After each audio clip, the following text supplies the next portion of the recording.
Kita hari ini membahas tentang halte Transkutaraja, pembangunan halte Transkutaraja yang ramah lingkungan. Pak Hanung, mungkin nanti bisa dijelaskan kembali ya, diulang tentang jenis-jenis halte dan bagaimana kondisinya saat ini.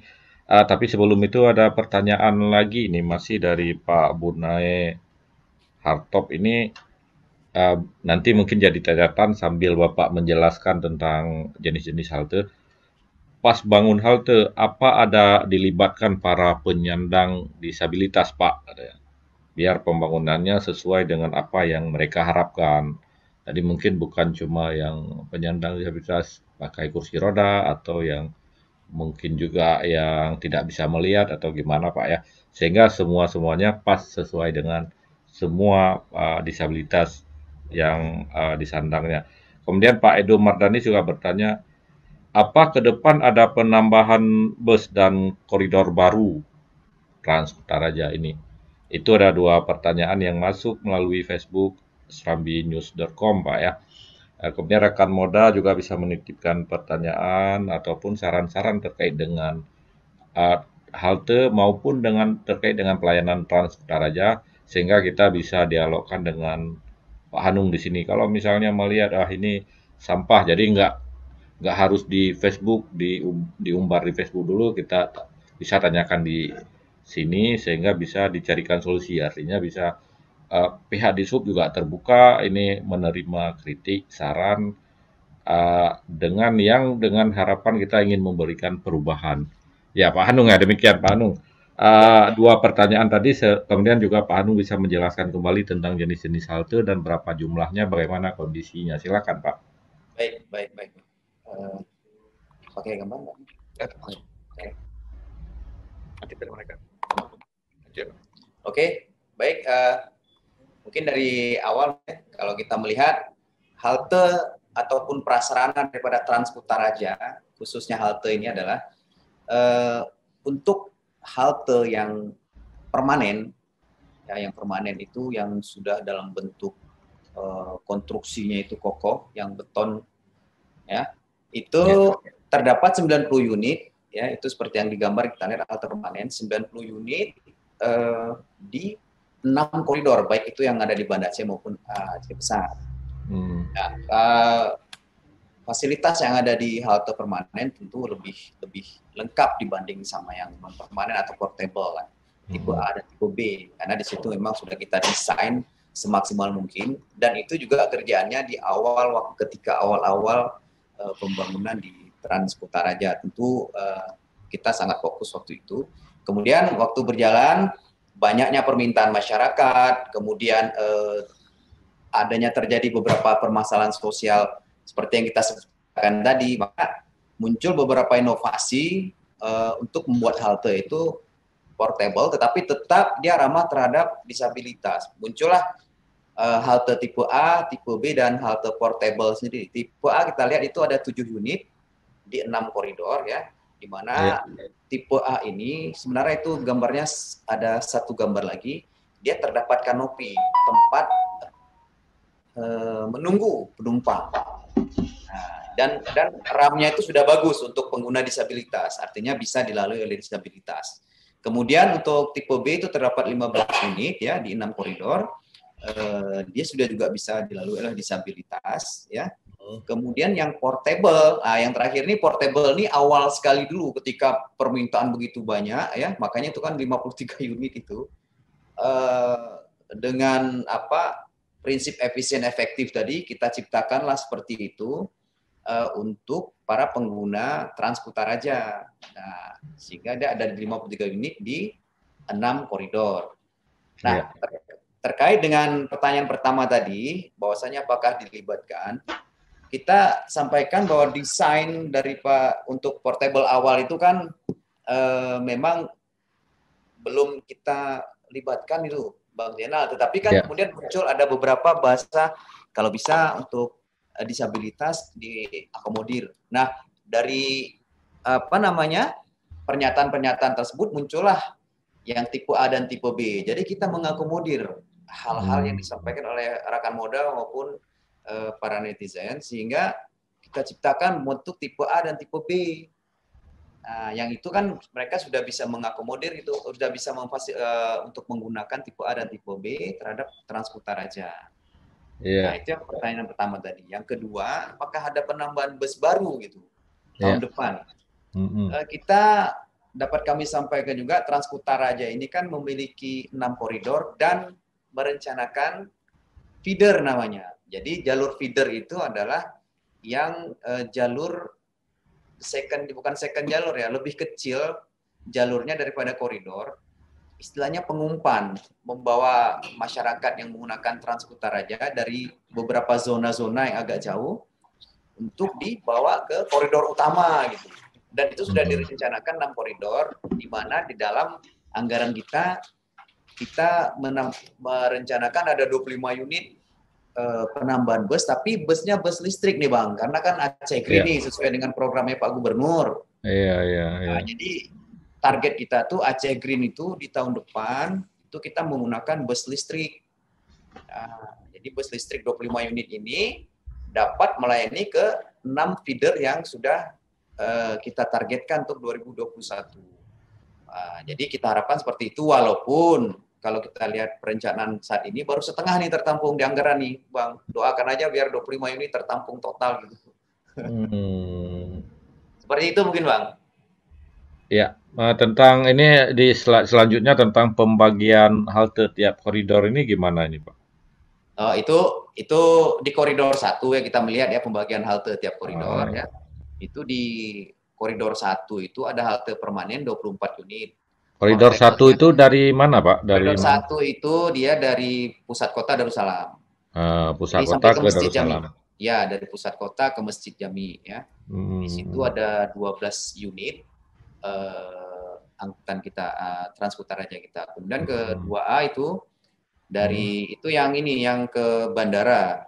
Ke bandara Bandara. via Lambaru, bandara via Lambaru. Iya, Ada halte permanen 18 unit, halte portable 15 unit ya. Halte tipe A 4 unit dan halte tipe B 1 unit. iya.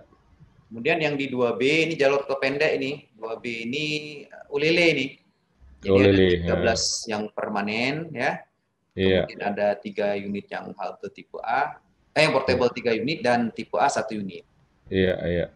Kemudian dulu nih yang 3A 3B ini cuma satu nih Bang, koridor Oh, 3. hmm. Pak, karena kita melihat tingginya ada beberapa daerah yang di Jalan Selawah melalui Meraksa itu besar tinggi demandnya Iya. dan banyak memang beberapa permintaan dari masyarakat dan sebagainya lah kita cek, makanya koridor 3 itu dipecah jadi 3A dan 3B. 3A itu langsung ke ke Matai via Sudirman, sementara yang 3B itu Matai-nya via Jalan Selawah, Lungraya, Meraksa, baru dia ke Tapang Matai. Nah, itu kalau kita lihat 3A itu ada permanennya 17 unit, sementara Iya. portable-nya 10 unit. Untuk 3B ya ada portable-nya 1 unit, kemudian yang tipe A-nya 2 unit dan tipe B 14 unit. Nggak ada Dan yang permanen di situ, Pak. yang di 3B, 3B. 3B ya. Ya. Nah, 3B itu yang muncul di ini tuh Bang, yang muncul terakhir gitu. Oh, ya. Jadi kan dia kan 3A ini sebenarnya halte yang jalur utamanya di 3A itu. Nah, Iya. kemudian muncul di pertengahan jalan lah gitu. Iya, iya. Karena permintaan ini, karena banyaknya yang Betul, betul. masyarakat ya. Ya. Terus yang 5, Nah, 5 ini adalah halte yang jalurnya ke bandara via Ulikaring. Jadi halte permanennya 18 unit, portable-nya 15 unit. Nah, ini seperti itu. 4-nya nggak ada nih, Pak. Dulu, memang tuh nih kalau kita lihat 1, 2, 3, 4-nya hilang ya, Pak. Iya, iya. Hilang 4-nya. 4-nya dulu itu ada, itu ke arah Teluknya, Bang. Oh, lu nggak. Ya, tetapi karena melihat ada beberapa potensi dari Dinas Pariwisata mengarahkan untuk pariwisata destinasinya ke sana banyak dan mereka juga ada penggunaan bus, makanya berkoordinasi awal mereka yang akan mengakomodir itu. Tapi walaupun begitu kita menyiapkan feeder ke sana Bang tahun depan juga karena kita lihat tahun ini sepertinya tidak teraplikasi ya. Iya. Jadi kita sudah menyiapkan feeder tadi. Feeder itu menggunakan bus premium nanti, bus sedang. Nah, Jadi Hmm. kita akan fasilitasi feeder sampai dengan jalurnya ke Simpang Rima nanti. Di situ akan jadi pool pemberhentian kita. Nah, ini kalau Dinas Pariwisata kemarin itu mereka berencana sampai ke Longa atau ke Lampu juga atau gimana itu? Kalau kita melihat pariwisata, pasti tujuannya ke, ya bisa jadi dia ke Lampung karena kan ada destinasi wisata gitu. Iya, Jadi bisa ke sana. Tetapi kalau memang tidak bisa mengakomodir seluruh aspek masyarakat di situ, tetap kita akan gunakan feeder kita, Bang. Memang di perencanaan kita, di 6 feeder yang sudah direncanakan, masuklah itu. Salah satunya dari ke arah Longa itu. iya. Eh, Nanti sebelum kita berbincang soal bus listrik juga ya, tahun depan ya Pak. Mungkin kita lihat ke slide selanjutnya ini tentang apa namanya lift halte disabilitas ini. Balik. Ya, Ya, satu oke, lagi oke. live live Ya, selanjutnya apa slide selanjutnya coba iya. Pak moderator. Untuk lift halte disabilitas ya, Bang ya. Iya, Ya, ini kan sudah kita apa namanya? Kita pengadaan tahun ini hmm, sudah ada barangnya nih, sudah ada di depo Trans Kutaraja dan sudah hmm, kita desain untuk peletakannya di halte Masjid Raya. iya, Tapi memang itu butuh kotak yang kokoh hmm, untuk kita tempatkan lift tersebut. Karena kalau hmm, dia ini kan bukan outdoor memang, Bang. Jadi kalau kita iya, tempatkan dia di luar seperti itu kan ada penyambungan listrik tuh. iya, Jadi iya, kalau dia terbuka, kita setelah melihat ya agak khawatir. iya, Takutnya nanti malah para disabilitas malah takutnya ada yang kesetrum dan sebagainya kalau di musim hujan gitu. iya. Nah, makanya kita akan bikinkan kotak itu ya atau semacam box untuk melindungi dia dari air terutama kan. Iya, iya. Insya Allah mungkin di awal tahun depan akan kita laksanakan untuk Berarti ini lift benar-benar lift ya, bukan cuma betul ditulis lift itu ya. betul betul Liftnya pendek. Ini bentuknya lift. betul. Itu lift itu 500 kilogram itu kapasitasnya sanggup itu Bang. 500 kilogram dia dapat mengangkut. Itu di semua halte permanen nantinya atau beberapa saja? Tentunya kita akan melakukan survei untuk mengkaji sebenarnya kaum disabilitas kita ini yang paling besar potensinya ada di mana. Kemudian begini, kita coba mengkaitkan dengan asal tujuan mereka gitu Bang. Kalau mereka asalnya dari titik zona perumahan, terus mereka banyaknya misalnya ke rumah sakit misalnya gitu. Iya, iya. Itu kita akan memfokuskan ke tempat-tempat tujuan mereka dan ya di mana asal mereka yang paling besar lah, yang paling banyak. Tentu Hmm. kita akan memfasilitasi dulu di tempat-tempat seperti itu. Ya, kemudian satu lagi slide-nya tentang renovasi halte nih Pak Hanu ya. Ya, Bagaimana nih kondisinya? tadi memang renovasi halte ini memang di awal kita sudah membangun RAM. Tapi itu tadi bahwasanya kita juga dari hasil evaluasi kita sendiri terdapat beberapa RAM. Pertama mungkin agak sedikit agak curam mungkin ya. Iya. Makanya kita papas sedikit sehingga dia menjadi landai. Dan yang Hmm, kedua itu tadi tidak kita lengkapi awalnya dengan itu seperti besi portal penahan itu ya. iya. Nah, akibatnya seperti yang kita bicarakan di awal tadi Bang, naik roda Hmm, dua gitu ya. hmm, Nah, sehingga kalau itu terjadi kan harus kita coba kita pikirkan iya. seperti apa sehingga bisa roda dua jangan naik lagi gitu kan, bukan untuk roda dua. Nah, kita buatlah seperti itu, tapi itu sudah koordinasi dengan di Subkota Banda Aceh itu Bang. Jadi terima Hmm. kasih buat kawan-kawan di Subkota Banda Aceh yang sudah mau membantu dalam hal beberapa titik halte dengan memberikan fasilitas yang seperti terlihat di gambar. Ya, itu tapi kalau kursi roda masih lewat itu ya, jangan nanti roda 2 nggak lewat, kursi roda kan 2 roda juga nanti nggak lewat juga dia. Lewat, Bang, lewat. Roda Lewat. dua kalau kursi roda lewat. Iya, karena saya melihat kemarin itu saya pernah sekali ya membawa ibu kan harus pakai kursi roda tuh. Tapi di apa di Belang Padang. Nah, ini kan mutar kita di Belang Padang sambil dorong kursi roda mutar. Nah, pas di mau pintu gerbang tuh nggak lewat lagi karena dipasang dua besi itu. Jadi bingung juga mau melewatkan kursi roda lewat situ.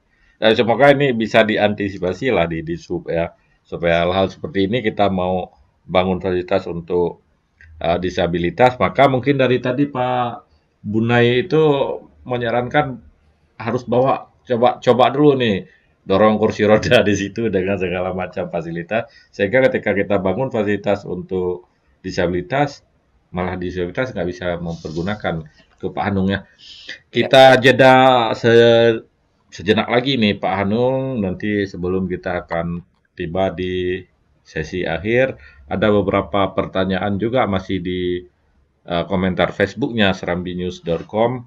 Nanti kita akan bertanya lagi ke Pak Hanung ataupun menyampaikan saran-saran. Nah ini untuk Syedaralun, rekan muda semua, kita hari ini membahas tentang pembangunan fasilitas halte ramah disabilitas di Kota Banda Aceh dan Aceh Besar ya dilakukan oleh Dishub Provinsi Aceh. Nah, mungkin ada rekan muda moda atau ada Syedralun di daerah-daerah lain bertanya ini kan Dishub Aceh. Nah, bagaimana dengan kondisi di kabupaten kota yang lain? Kenapa harus Banda Aceh dan Aceh Besar saja? Nah, silakan dititipkan pertanyaan di sini kita akan tanyakan nanti kepada Pak Hanung selaku UPTD Layanan Massal Trans Kutaraja.